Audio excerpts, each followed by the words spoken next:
Hollywood has been trying for several decades now to crack the code of the video game movie adaptation. Some have been mildly successful and were at the very least entertaining movies, even if they weren't perfect representations of the games. While others have been absolute train wrecks where the nicest thing you could say is that they share the same name as a video game. But they've yet to make a video game movie that actually lives up to what fans were wanting or expecting. So what's the problem? Why is it that Hollywood has figured out novel adaptations, TV adaptations, and comic book adaptations, but for the life of them can't figure out the video games? Well, in short, it's because every video game movie ever made has been nothing more than a shallow cash grab, leading them to the same issues every time. They don't respect gaming as an art form.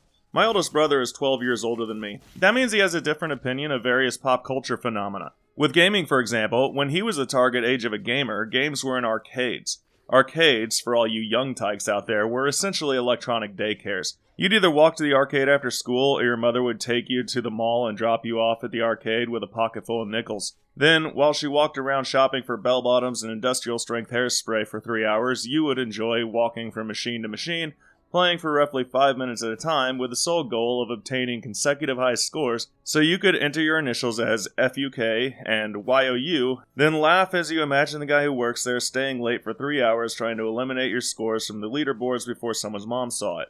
And that's essentially what my brother thinks of gaming today. It's a waste of time. But I, on the other hand, am the perfect age for a gamer. When I was a kid, games moved into the house. They became a true hobby for you and your friends.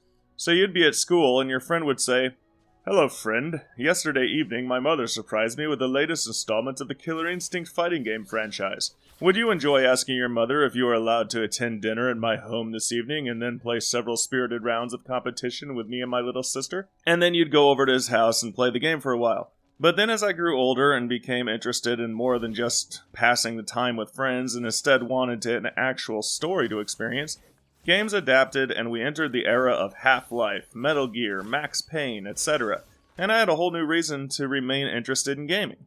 Over the years now, as my generation has continued to mature, so have video games, till we are now at the point where true star actors are lending their likenesses and voices to the characters, and have even reached the point of relevance that in 2011 the Prime Minister of Poland gave the President of the United States a copy of The Witcher 2.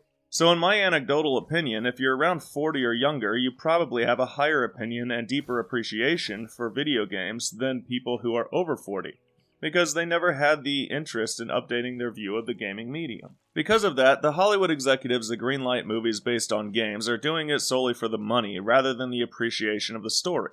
The good news is that in about 10 years, we might see some Hollywood execs that grew up as gamers and have true passion for the art form. But for now, we are stuck watching them make all the same mistakes with each passing attempt. For example, choosing to focus on games that are popular rather than games that would make good movies or deserve their stories retold. If I were given the opportunity to greenlight a movie, it would be a Max Payne film. Now sure, Max Payne has already been portrayed on screen in a terrible movie, but that was then and this is now. And the reason current year is relevant here is because today Max Payne is a dead franchise and the games are all pretty dated. That means that today there's a generation of gamers who have never, and likely will never, experience the Max Payne games. So because the franchise is dead and has lost relevance, this is the perfect time to retell the story in a format for a new generation. That means either remaking the games the way they've remade the Resident Evil games, not just updating the graphics but mechanics and acting as well, or telling the story through a movie. But execs aren't interested in telling stories that deserve or need to be told again. They're interested in making movies that they think will sell. So they make a Max Payne movie at a time when the games are alive and well and nobody needs the story told again. Or, in current year, they give us an Uncharted movie. Now maybe I'm wrong and Uncharted will be the first truly great video game movie, but I don't see that happening because I see them making all the same mistakes as before. See, Uncharted is sort of a pioneer of modern gaming, so while the franchise is over and the games are starting to look a little dated graphically, the games are still modern games. Whenever you look at something like Guardians of the Galaxy or the Tomb Raider reboot, that spend lots of time showing you cinematic moments where you just hit the proper QuickTime button and watch the scene play out, that's the skeleton that games like Uncharted created. So while the games are older and aren't as technologically impressive, if a kid today wants to experience that story, he can still play those games and feel very much like he's playing a modern game, unlike Max Payne. Choosing actors based on popularity instead of fit. So one thing I think is a sign of a terrible video game movie is an actor who doesn't fit the role but is popular at the time. Several good examples of this are the very white Jake Gyllenhaal, or however you pronounce it, cast as the Prince of Persia, and the very not American Jean-Claude Van Damme as the all-American hero Guile in Street Fighter. Both of those were terrible choices for the roles. But Gyllenhaal was still writing the name recognition from Brokeback Mountain and Jarhead. I think it might be Gyllenhaal. I don't know. I'm not going to re-record it. And Van Damme was riding a wave of popularity after Kickboxer, Lionheart, Double Impact, and Universal Soldier, all releasing just a couple years earlier. So instead of getting someone who might actually be good in the role, like Dolph Lundgren, they get someone who's popular at the time. Just to be clear, this isn't ideological for me. I'm not saying Van Damme can't be Guile because he's not American. I'm saying he can't be Guile because he can't even pretend to be American. I have no issues with the extremely British Hugh Laurie playing Dr. House, because his American accent is spot on. Van Damme can barely speak English, much less do an accent, and Jake Gyllenhaal simply isn't capable of being a Persian prince for obvious reasons. So looking at Uncharted again, personally I think Tom Holland is an absolutely terrible choice for Nathan Drake. Drake is supposed to be an Indiana Jones type of older adventurer, and they cast an actor best known for playing a high school student simply because he's popular right now. That doesn't bode well for the movie being anything other than a shallow cash grab like so many video game movies before it. Hollywood tends to just take the characters' names and abandon everything else. The obvious example of this is the Mario movie, but let's go with something more recent. Look at the Mortal Kombat reboot. The only things about this movie that are Mortal Kombat are the character names and designs. Everything beyond that is completely backwards from the games. For example, they turned Sonya into Liu Kang, the one who's never actually seen the tournament, but is familiar enough with it to explain it to the others. They turned Sub-Zero into Goro, the unstoppable monster who acts as the #1 henchman of the main bad guy. I don't even know who Liu Kang is supposed to be. I guess he reminds me most of Johnny Cage, the guy with real talent but immature and lacking discipline. But probably the most egregious problem was turning Kano and Sonya into allies.